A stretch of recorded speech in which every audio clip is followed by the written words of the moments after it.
你係咪話佢每一碟菜炒到一模一樣呢？喂，你唔係專業歌手，你話全場真唱喎。永遠最旺嘅餐廳係睇住個廚師現場炒嘢俾你，真味啦，粵菜真味係真鮮。好似我喺個舞台劇都有講，睇住你係咪話佢每一碟菜炒到一模一樣呢？但係咧就我自己現場咧，除咗機器人，就算機器人都未必做到啊。咁但係咧，呢種真咧，佢就會係俾到人一種將呢一種嘅溫度咧，同我哋成個主題即係唱好廣州故事。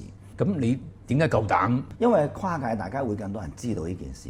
即係唔好意思，大家朋友，我講啲真説話啊！越受傷的因了解我。好，周成興，係哇，唔該又見，哇，今次演出非常精彩。呢個三餐四季揀隙期可以做呢件事喎。我哋好多演藝界、戲曲界、飲食界咧，尤其歡聚一堂，好特別。但係咧就我自己現場咧。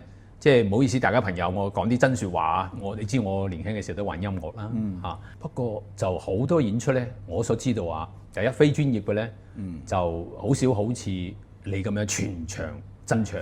專業嗰啲咧，甚至有啲都係部分都要對口型嘅。咁你點解夠膽？喂，你唔係專業歌手，你話全場真唱喎？現場演唱會咧，本身嚟講就係每一樣嘢都係有現場效果，即係佢都有啲會。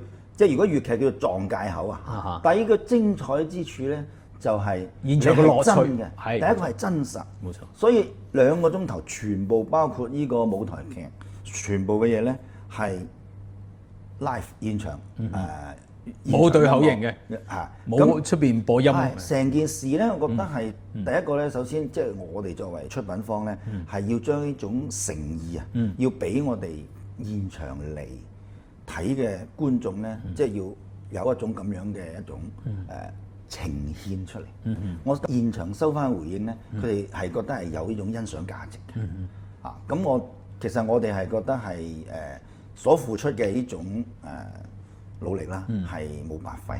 因為喺現場聽咧，同喺非現場聽咧，佢係有一個好大嘅區別。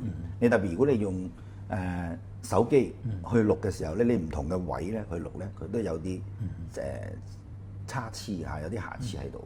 咁但係咧，我哋咧就會有推出翻我哋嘅官方現場錄音嚇，係現場嘅畫質、音質出嚟咧，可以同即係大家繼續去分享。咁我講翻呢個真唱呢樣嘢咧，其實同我哋喺真實嘅生活裏頭咧，特別你好似我哋飲食咁咧，有好多係要好純真實性嘅。永遠最旺嘅餐廳係睇住個廚師現場炒嘢俾你。